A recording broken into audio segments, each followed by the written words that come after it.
दरम्यान मनोज जरांगे पाटलांनी फडणवीसांवर गंभीर आरोप केला आहे। फडणवीसांना राज्यामध्ये रक्तपात करायचा आहे असं मनोज जरांगे पाटील म्हणाले। दगाफटका केल्यास मराठा समाज नाराज होणार, मनोज जरांगेंच्या असं वक्तव्य त्यांनी केलं आहे। मनोज जरांगेंच्या वक्तव्याला उदय सामंत यांनीही पलटवार केलाय।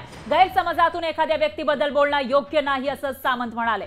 मनोज जरांगे पाटील मराठा आंदोलक यांनी राज्याचे उपमुख्यमंत्री आणि गृहमंत्री फडणवीस यांच्यावर गंभीर स्वरूपाचे आरोप केलेले आहेत। तर फडणवीसांना राज्यामध्ये रक्तपात करायचा आहे असं मनोज जरांगे पाटील म्हणाले आणि मनोज जरांगे पाटील यांच्या या वक्तव्यावरून उदय सामंत यांनीही समाचार घेतलाय।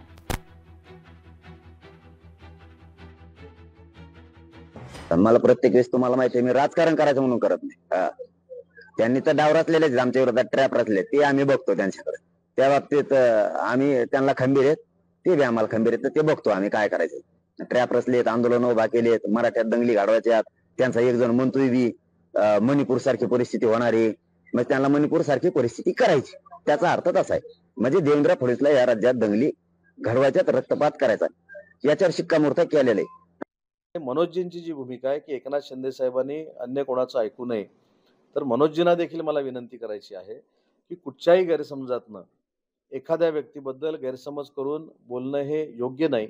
शिंदे साहेबांनी जे जे शब्द दिले, देवेंद्रजींनी जे जे शब्द दिले, इव्हन देवेंद्रजींनी हे पण सांगितलं की मराठा आरक्षणामध्ये जर माझी कुठं अडचण झाली असेल आणि हे जर साबित झालं तर मी राजीनामा देखील द्यायला तयार आहे।